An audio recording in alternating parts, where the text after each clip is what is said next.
This is 13 Minutes. I'm Elliot Reeves. My guest today is Michael Ulloa. Mitch, it's great to have you here. How are you? I'm very well, thank you, mate. How are you? Things are good.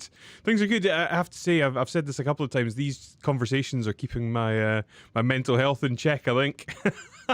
No, it's good. I know. I kind of feel like I'm almost a little bit lucky, like because I run an online business and I talk to a lot of clients on a regular basis. I feel like I'm getting a bit more social interaction than most people are. So, yeah, Yeah, how for are you sure. holding up with the whole lockdown? How are you finding it all? I mean, it's all right. I have to be like totally honest and say it doesn't. It's not hugely life altering in the sense that my day to day existence is not dissimilar to lockdown anyway. I was said to Gavin Bell when he was on, there was a meme that he posted, and it was like, when you realize your normal life is called quarantine, you know? Because It's so it's like, true. Yeah, no, it yeah. is. Yes. Sorry, go ahead. I know, and I guess you could probably relate to that as well. Insofar Yeah, as it's it's not true. like the going to work and the 9 to 5 and the transport and all that stuff. Yeah, I mean, running an online business is weird because you spend a lot of time on your own and in your own company. So if Hmm. anything, now I just feel a bit less guilty about missing out on social events, you know?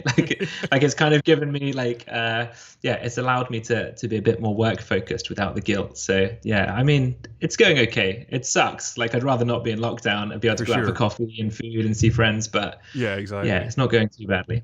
That's good. That's good. So let's start with the easiest question. Who is Michael Ulloa? I mean, okay, so I'd say first of all, I'm a personal trainer, mainly an online personal trainer now. I'm a content creator, podcaster, speaker, all of the above, general myth buster. Yeah, I think people always kind of, I've been described as an entrepreneur in the past, and I don't like to look at myself like that. I like to think of myself just as a coach, just trying to use the wonderful powers of social media to get my message out there. But yeah, mostly I'd say kind of online PT and performance nutritionist. Nutrition is a big love of mine. If you follow me on social media, I spend a lot of time kind of spreading a positive message about nutrition. So yeah, it's kind of me in a very No, that's small perfect. intro. Very good intro. What's your favorite social media platform? Instagram by far. Why is that? I don't know. Maybe I'm just quite a visual person. I like I like pictures, as cheesy as that sounds. I don't know. I think mainly selfishly, most of my work comes through Instagram, and it's where I have the greatest engagement. So I think that's probably why I like it the most. But I just like the ease of communication on it. I just find, yeah, I think if you use it in the right way, it's a brilliant platform. There's a lot of people use it in the wrong way and kind Hmm. of get caught up in this whole comparison culture. But honestly, I think Instagram number Yeah. one, Twitter very close second. We'll go with that. Interesting. See, this is maybe controversial, but I'm just not a huge fan of Instagram. Like, it's cool, and I use a lot of its functionality, but it's just like there's too many things going on for me, and there's too much narcissism. There is a lot. There is a lot of it, but I feel, as I said, like if you use it the right way and you Hmm. follow the right people, it can be like a really positive place. And I've met so many incredible people. Like I think I initially, like I met Gavin Bell through Instagram, which means that I met you as well. So I could say that I'm here today because of Instagram. So I like to, yeah, think of it in a nice, happy way like that. Yeah. It's the lockdown. This is what it's doing to me. It's fine. I'm obviously more of a TikTok guy. I've not seen any of your dance videos yet, mate. You need to step it I'm not up. much of a. I'm not much of a. Well, I used to be a bit of a dancer back in the day, but I'm too old for that now. Maybe one day. So how have you been sort of managing yourself, your mental health, and keeping things, light and enjoyable during this period? I feel like exercise has helped a lot. Like in the past, I've used exercise to deal with a lot of things like work stress, anxiety, general Hmm. mental health improvements. So I feel like exercise is probably the number one thing that's helped throughout this time. As I said, because I speak to a lot of clients on a regular basis, I've actually found that quite cathartic, talking to a lot of different people at the moment, seeing how other people are dealing with lockdown, sharing ideas. But other than that, like as we mentioned, my day hasn't really changed that much.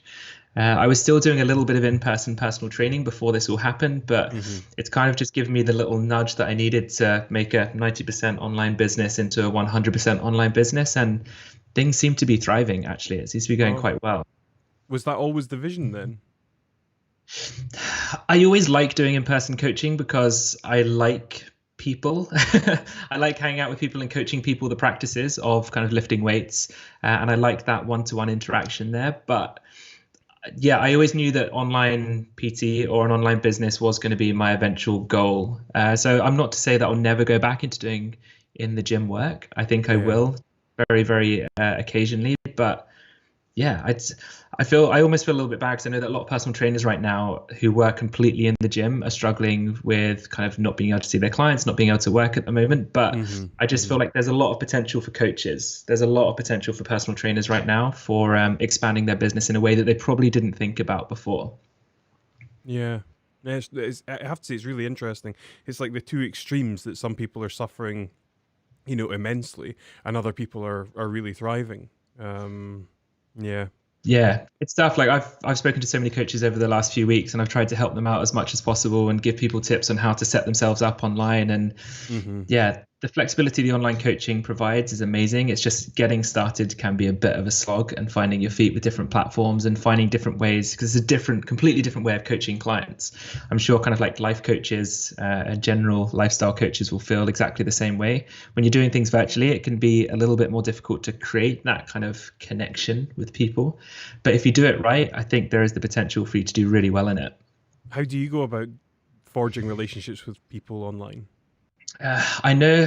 So I think with a lot of people think online coaching is easier. They think that, oh, I can just kind of work my own hours and I've got a lot more flexibility. And I find that I work more now than I was when I was in a gym. Mm. It just means that I can work on my own schedule rather than being at a set point meeting a client. But I do a lot of phone calls and video calls with clients still. Hmm. A lot of online coaches do everything via email and messages, and I don't think there's longevity in that. I still like the personal approach of personal training, like the clue is in the name. So every Hmm. client I work with, I chat with them twice a week via phone calls, Wow. occasionally video calls, and I'm texting most of my clients kind of throughout the day as well. So it's a lot of contact time, but Hmm. the bit I love about the job, and I think people have a slight misconception about how straightforward and easy it can be. Yeah. Yeah. I could imagine that. In what way do you think the world is going to change as a result of what's happening just now? It's tough, isn't it? Because I'd like to say ideally, like transport's going to change, work-life balance is going to change, all those things. But I Hmm. do feel like as soon as all the quarantine is lifted, people will probably slip back into everyday Think so. normality. So yeah, I know like Edinburgh Council are looking to restrict the amount of traffic going into cities and getting people to cycle more, walk more, and I think it sounds really great, but I don't know how much of it is actually going to be put into practice. But I think the work-life balance thing is the most important thing. Like I've got a lot of friends who run their own businesses, who have kind of or have been working jobs for years, and this quarantine period of stepping away from that usual job has made them realize, actually, I'm not doing what I want to be doing long term. So maybe this is a Hmm. time to pivot and actually focus on doing something that I really enjoy. Yeah, definitely. How would you like to see things evolve and change? I think people putting themselves first a little bit more would be quite nice, rather than kind of just living for your 9 to 5 job. And yeah, it seems Mm. like a lot of people are taking up new hobbies, trying new things that they've never tried before. And I would love for that to continue. Like following people on social media throughout this quarantine period, although it's been a bit weird because Mm. evidently like it's been a bit of a strange period, it's been quite nice seeing people taking up new hobbies and sharing different books they've been reading and starting like knitting or dancing or singing lessons or whatever it is virtually. It'd be quite cool selfishly if people kind of embrace this online world and all the potential that can come with it. Hmm. Hmm. What advice or insights would you give to anyone that was, I guess, suffering right now? I'd say just put your mental health first. I know there's kind of a lot of people preaching that you need to be eating right, you need to be exercising lots, got to be doing all of this stuff to keep yourself healthy. But which might sound a bit weird coming from a personal trainer, I feel like people need to put mental health before their physical health right now. And for some people, that might be exercising 3, 4, 5 days a week. It might be cooking all meals from scratch, eating no junk food. Whereas for other people, that might be sitting on the sofa watching Netflix most of the day and eating junk food. Like I feel like whatever people need to do to get themselves through this period in the best mental health space, that should be the focus right now.